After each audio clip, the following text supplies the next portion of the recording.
si presiden yang berkuasa nantinya itu akan punya interest tertentu, titipan-titipan tertentu misalnya kepada kepala daerah yang nantinya ditunjuk. Hey, did you just hear that? Sahabat integritas, hari ini kita sedang menuju peradaban baru untuk Indonesia. Kita sedang menuju Indonesia yang berpindah ibu kotanya dari Jakarta menuju IKN, Ibu Kota Nusantara. Perpindahan ini, migrasi ini bukan hanya memindahkan ibu kota saja, tapi juga ternyata turut merubah struktur bangunan politik hukum di wilayah ibu kota Jakarta utamanya. Harus ada yang dirubah di situ. Beberapa hal diantaranya seperti cara-cara pemilihannya. Joseph Stalin pernah bilang bahwa biarkan masyarakat hanya tahu ada pemilihan, lalu jangan biarkan masyarakat itu memiliki keputusan politik sama sekali. Biarkan yang menghitung suara yang mengambil keputusan dan kebijakan untuk apa yang dapat dilakukan oleh masyarakat. Kira-kira itu gambaran masa depan Indonesia dan masa depan Jakarta setelah ditinggalkan sebagai ibu kota. Mungkin kita perlu bertanya kepada rekan-rekan, teman-teman kita, sahabat-sahabat kita yang bisa lebih menggali bagaimana kemudian bahaya goncangnya demokrasi di Jakarta ini setelah dia ditinggalkan dari ibu kota. Kita ada Kang Eson. Ya. Bisa dijelasin Kang, kira-kira apa bahayanya dan atau apa masalahnya perpindahan ibu kota dari Jakarta ke IKN ini terhadap Jakarta itu sendiri setelah ditinggalkan sebagai ibu kota? Ya, jadi sebenarnya polemik atau perdebatan ini muncul karena DPR saat ini sedang mengusulkan rancangan undang-undang tentang daerah khusus Jakarta. Nah, dalam salah satu pasalnya, pasal 10 itu menyebutkan bahwa gubernur, wakil gubernur itu dipilih dan ditunjuk oleh presiden dan kemudian dengan memperhatikan pendapat atau usulan dari DPRD. Nah, kenapa kita bilang bahwa ini muncul ancaman terhadap proses demokrasi? Kan bicara soal proses demokrasi, khususnya demokrasi di Indonesia kan salah satu indikator adalah pemilihan langsung. Nah, dengan adanya undang-undang ini nantinya, undang-undang tentang daerah khusus Jakarta ini, ke depan kalau itu disahkan oleh DPR, tidak ada lagi proses pemilihan langsung oleh rakyat kepada calon-calon kepala daerahnya, khususnya kepala daerah di Jakarta, tapi lewat mekanisme penunjukan langsung oleh presiden dan juga dengan memperhatikan pendapat atau masukan dari DPRD. Nah, di situ menurut kita ancamannya. Jadi proses demokrasi yang kemudian dari pemilihan langsung oleh publik, rakyat, tapi ini ditunjuk langsung oleh presiden. Nah, ini kan sama halnya seperti yang terjadi saat ini adalah penunjukan PLT kepala daerah di banyak daerah gitu ya. Karena adanya kekosongan hukum, kekosongan kekuasaan itu ya. Termasuk Jakarta ya. Nah, ini yang kekhawatirannya adalah tadi selain proses demokrasi yang dibajak, kita juga khawatir ada isu soal konflik kepentingan. Jadi konflik kepentingannya kan bisa jadi si presiden yang berkuasa nantinya itu akan punya interest tertentu, titipan-titipan tertentu misalnya kepada kepala daerah yang nantinya ditunjuk gitu ya. Nah, di luar itu ini juga selain ancaman terhadap proses demokrasi, ini kan juga menutup peluang bagi masyarakat untuk memilih pemimpin yang terbaik. Jadi kalau mekanisme proses pemilihan langsung oleh publik kan publik punya beberapa alternatif tuh berdasarkan misalnya masukan dari partai politik atau yang diusung oleh partai politik. Jadi publik punya alternatif memilih yang terbaik barangkali dari yang terburuk. Nah, dengan adanya penunjukan langsung oleh presiden, ini kan sama sekali tidak ada peluang bagi publik untuk memilih yang terbaik. Jadi mungkin terbaik bagi presiden, belum tentu terbaik bagi publik. Oke. Yang saya garis bawahi bahwa ada ketakutan bahwa dengan dipilihnya tidak secara langsung oleh masyarakat, maka konflik kepentingan pemegang kekuasaan ada di situ. Tapi kan kita ada salah satu contoh daerah istimewa yang kepala daerahnya tidak dipilih secara langsung. Apakah kenapa itu tidak bisa dipersamakan dengan Jakarta, Kak? Nah, kalau beberapa orang suka bandingkan dengan daerah istimewa Jogja. Ini kan mungkin kita harus bicara soal historisnya.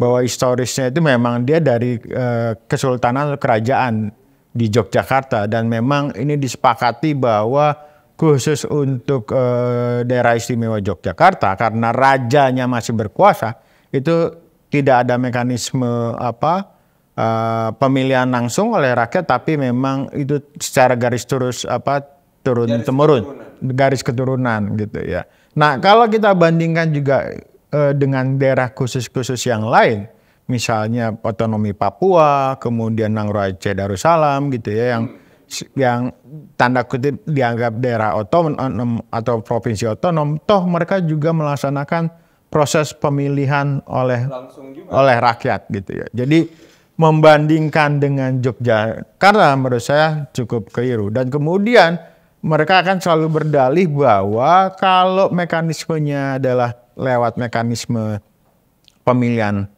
umum secara langsung, itu dianggap berbiaya tinggi, kemudian seringkali menimbulkan konflik kepentingan. Jadi dua alasan itu kan sebenarnya saya rasa alasan yang dicari-cari ya. Jadi dengan alasan ini biaya tinggi, kemudian seringkali muncul konflik, itu yang kemudian menjadi tanda kutip cocok logi gitu ya bagi para pengusul RUU daerah khusus Jakarta itu mengusulkan pemilihan nantinya oleh presiden ke depan. Nah, problemnya adalah apakah presiden ke depan adalah presiden yang menjunjung tinggi demokratis atau justru lebih otoriter gitu ya. Kalau pemilihan langsung yang berbiaya tinggi, itu kan semua pemilihan langsung dimanapun berbiaya tinggi. Betul. Harga tinggi itu bisa menjadi alasan kita untuk menggerus demokrasi. Nah, itu yang kemudian saya rasa alasannya nggak masuk akal. Memang jadi tanggung jawab negara untuk misalnya mendorong proses demokrasi dengan menyelenggarakan pemilu.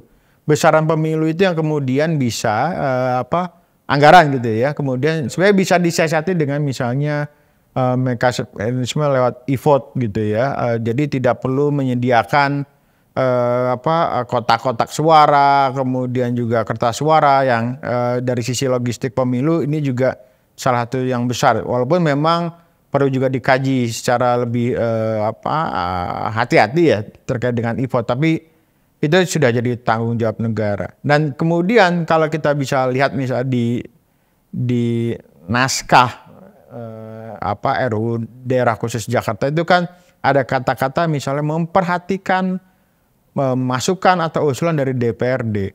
Nah, proses ini juga tidak menutup ruang munculnya bargaining dari partai politik tertentu atau bahkan politik uang tertentu gitu ya. Jadi satu sisi ditunjuk oleh presiden, tapi di sisi yang lain ada mensyaratkan dengan memperhatikan. Artinya apa? Bisa saja usul itu diterima oleh DPRD atau pilihan dari presiden ditolak oleh DPRD. Ini kan kemudian justru akan menimbulkan konflik kembali ya secara politik. Nah, di luar ini sebenarnya begini, Bang Ayub ya. 2-3 tahun terakhir sebenarnya sudah muncul ide usulan yang agak mirip soal ini. Di mana misalnya kepala daerah itu bukan ditunjuk oleh presiden, mungkin seperti Jakarta, tapi dipilih oleh DPRD. Jadi kalau bicara soal DPRD di tingkat provinsi kan itu 100 orang anggota, mungkin kabupaten paling maksimal ada 50 anggota. Jadi ada upaya-upaya menggiring proses demokrasi menjadi pemilihan tidak langsung menjadi pilihan-pilihan DPRD. Padahal yang kami pahami anggota DPR itu tidak bisa dikatakan 100% representatif oleh masyarakat. Walaupun klaimnya Dewan Perwakilan Rakyat. Nah, ketika sudah masuk ke parlemen, baik parlemen provinsi maupun juga parlemen di daerah, bahkan juga di tingkat pusat, mereka sebenarnya lebih tepat mewakili partai politik ketimbang itu. Nah, ini yang kemudian kami khawatir begini, Bang Ayub. Kalau misalnya rancangan undang-undang DKJ, daerah khusus Jakarta ini berhasil, ini akan jadi semacam getuk tular. Artinya apa? Ke depan akan muncul wacana-wacana, bahkan mungkin aksi-aksi lewat regulasi ya, yang berupaya mengadopsi ini. Artinya apa? Mungkin tidak dipilih langsung oleh presiden, tapi dipilih langsung oleh DPRD. Jadi dia akan bilang Jakarta saja berhasil kok, tidak ada masalah misalnya, tidak dipilih langsung oleh rakyat. Nah ini yang kemudian bisa jadi efek bola salju yang kemudian sedikit banyak pastinya akan menggerogoti proses demokrasi di tanah air. Jakarta ini ibu kota, jika ibu kotanya saja kemudian pimpinannya, gubernurnya tidak dipilih secara langsung, lantas kemudian anak-anaknya atau beberapa wilayah lain di seluruh Indonesia kemudian bisa saja menjadikan itu sebagai pilihan Betul. untuk menggerus demokrasi di berbagai wilayah di Indonesia selain Jakarta utamanya. Dan mungkin ada harga yang perlu dibayar untuk sebuah demokrasi walaupun mahal, tapi pemilihan langsung tetap harus dilakukan. Bagaimana bahayanya, impact-nya terhadap rusaknya demokrasi terhadap bangunan hukum di Jakarta mungkin berikutnya, Kang? Ada kira-kira? Ya, lagi-lagi tadi, jadi kepentingannya adalah kepentingan presiden, paling tidak Bang Ayub. Jadi maunya presiden itu yang harusnya diikuti oleh kepala daerah ini atau gubernur Jakarta atau wakil gubernur Jakarta. Apalagi di luar konteks ini kan presiden dalam artian yang lain khusus untuk PLT kepala daerah kan sudah mulai berani ngancem-ngancem tuh. Kalau tidak sejalan atau misalnya dengan pemerintah itu bisa sewaktu-waktu bisa dicopot. Dalam posisi yang sama ini mirip betul seperti gubernur DKI Jakarta nantinya kalau undang-undang ini disahkan. Jadi kalau gubernur ini nggak ngikut kemauannya Pak Presiden gitu ya, dia bisa sewaktu-waktu bisa diganti itu, Om. Jadi kalau presidennya benar ya baik barangkali, tapi kalau presidennya korup atau misalnya punya konflik kepentingan, ini justru akan lebih rusak. Nah ini yang kemudian kita tolak. Kita wajib nolak ini karena memang ini kemunduran bagi proses demokrasi, kemudian membuka ruang, memindahkan ruang-ruang dari rakyat kepada segelintir elit gitu ya. Dan ini kan juga kalau dilihat dari konstelasi politik di DPR menarik Bang Ayub. Dari sekian partai, 9 atau 10 partai yang menolak hanya satu partai politik. Artinya apa? Jangan-jangan semua partai politik setuju tuh dengan ide-ide ini gitu ya, bahwa gubernur dipilih oleh presiden atau gubernur nanti dipilih oleh DPRD. Kenapa ini juga menjadi konsen? Karena banyak sekali misalnya kekhawatiran dari partai politik selama ini ya, kalau kita bicara soal evaluasi pilkada, itu kan pilihan calon-calon mereka kan seringkali kalah tuh dengan pilihan-pilihan dari langsung oleh masyarakat.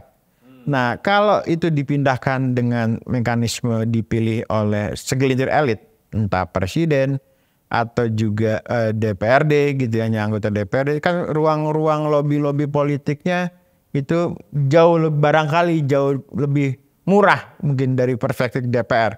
Jadi yang disuap misalnya untuk DPRD provinsi hanya 100 orang. Atau misalnya DPRD tingkat 2 atau kabupaten hanya 50 orang.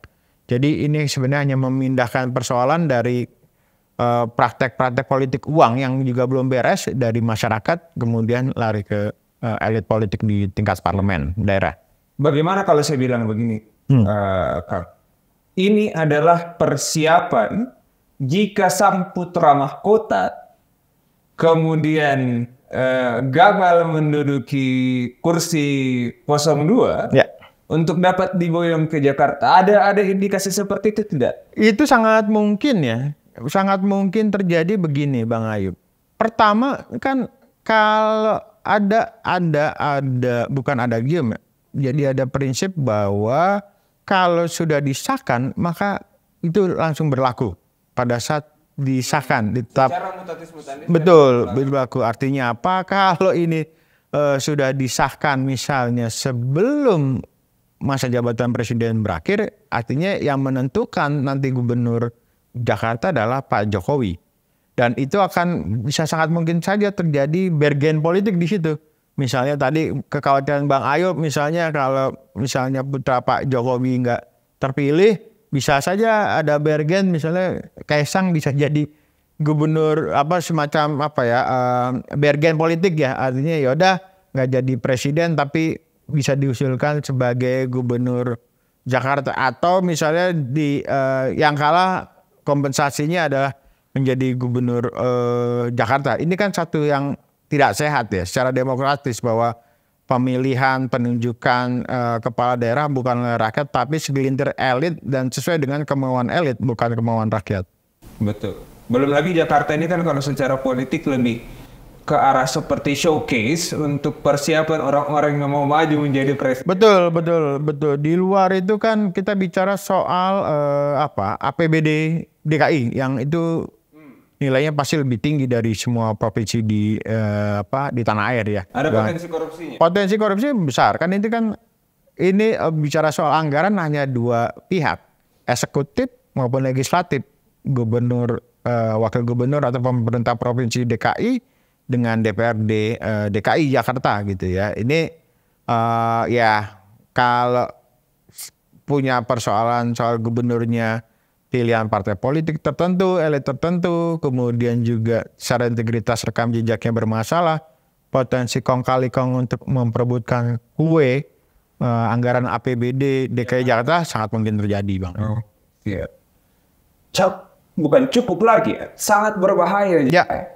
Ketika kemudian Jakarta ini dipilih oleh presiden dan tidak memiliki dasar logis Betul. untuk dijadikan sebuah kebijakan. Jika kemudian pun diloloskan, maka akan sangat berbahaya bagi kelangsungan politik, kebijakan dan pengelolaan dana di DKI Jakarta utamanya. Walaupun nanti kita mungkin tidak lagi menyebutnya sebagai DKI tapi DI Jakarta. Karena kan daerah ibu kota sudah akan dipindahkan sebagai IKN. Ya betul. DKJ sebutnya, daerah khusus Jakarta. Daerah khusus Jakarta. Bukan daerah di Jakarta. Bukan. Daerah khusus Jakarta, kemudian apa kekhususannya Jakarta sih? Sehingga dia harus punya pemilihan dipilih oleh presiden. Nah itu mungkin tidak ada ya. Ya ini kan mungkin akan jadi semacam ada pembagian peran. Kalau IKN itu mungkin ibu kota pemerintahan, tapi Jakarta nanti akan jadi pusat perekonomian ataupun bisnis nanti seperti itu. Jadi di beberapa negara itu muncul kelaziman itu, tapi di banyak negara yang kita lihat prosesnya tetap pemilihan langsung, bukan ditunjuk oleh presiden. Bukan ditunjuk oleh presiden. Oke. Mungkin itu sahabat integritas yang bisa menjadi kuncian kita dalam diskusi ini ya, bahwa demokrasi ada harganya dan Jakarta tidak terlalu khusus atau belum benar-benar khusus untuk kepala daerahnya dipilih oleh presiden. Tidak ada landasan logisnya dan lebih berbahaya bagi kelangsungan demokrasi, bangunan ekonomi dan hukum di DKI Jakarta. Mungkin itu yang bisa kita kunci sebagai analisis dalam proses perkembangan hukum di DKI Jakarta. Sahabat integritas bagaimana? Sepakat atau tidak dengan pemilihan gubernur Jakarta yang dipilih secara langsung atau tidak langsung? Kalau rekan sepakat bahwa gubernur Jakarta dapat dipilih secara tidak langsung melalui presiden, silahkan komen di bawah. Kalaupun sepakatnya dipilih oleh masyarakat DKI Jakarta, rekan-rekan bisa komen di bawah, sampaikan pendapatnya kenapa, atau sampaikan unek-uneknya atau kekhawatiran rekan-rekan kenapa jika kemudian gubernur DKI Jakarta dipilih secara tidak langsung atau melalui presiden. Jangan lupa like, comment, subscribe, dan ikuti terus channel kita, Satu Misi Utama. Saya Ayub Andria, sekian dan terima kasih.